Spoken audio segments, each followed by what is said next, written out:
সরকারি দল হিসেবে তারা যে সংবিধান সংস্কার পরিষদের শপথ নিল না, এটা গণভোটের যে গণরায় এসেছে হ্যাঁ পক্ষে, সংস্কারের পক্ষে, সেই রায়কে বৃদ্ধাঙ্গুলি দেখানো হয়েছে।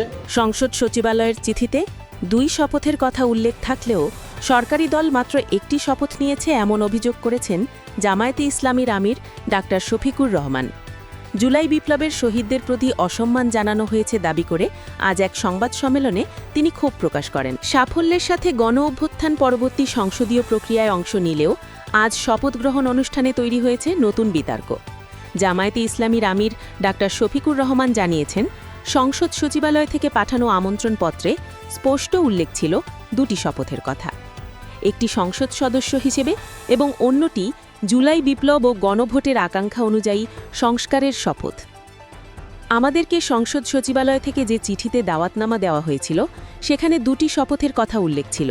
আমাদেরকে সংসদ সচিবালয় থেকে যে পত্র বা চিঠি দাওয়াতনামা দেওয়া হয়েছিল সেখানে 2টি শপথের কথা উল্লেখ ছিল। বলা হয়েছিল সংসদ সদস্য হিসাবে আমরা প্রথমে শপথ নিব, একটা সাদা ফর্ম আমাদেরকে বিলি করা হবে, প্রয়োজনীয় লেখাজোখা শেষ করে আমরা সেটা জমা দেব। আরেকটা শপথ হবে জুলাই চার্টার এবং গণভোটের যে প্রজ্ঞাপন হয়েছিল তার ভিত্তিতে সেই শপথটা গণভোটের শপথ, সংস্কারের শপথ। এইখানে সংস্কার পরিষদ সদস্য হিসাবে আমরা আরেকটা শপথ নিই। আমরা হলে প্রবেশ করার পরে সংসদ সচিব আমাদেরকে জিজ্ঞেস করলেন যে স্যার, সকালবেলা সরকারি দল তারা শপথ নিয়েছেন, তারা শুধু সংসদ সদস্য হিসাবে শপথ নিয়েছেন, আপনারা কি করবেন? আমরা তখন বললাম যে আমরা 2টিরই শপথ নিতে এখানে এসেছি। এই 2টার প্রতি সম্মান দেখানো রাজনৈতিক দল হিসেবে আমাদের পবিত্র দায়িত্ব। সরকারি দল শপথ না নিয়ে জুলাইকে উপেক্ষা এবং অবজ্ঞা করেছেন। এতে জন আকাঙ্ক্ষার বিপরীতে তাদের অবস্থান পরিষ্কার হয়েছে।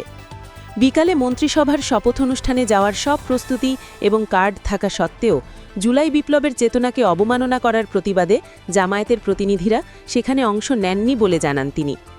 এই সংসদ জন আকাঙ্ক্ষা পূরণে কতটুকু আন্তরিক হবে তা নিয়েও প্রশ্ন তোলেন ডাক্তার শফিকুর রহমান।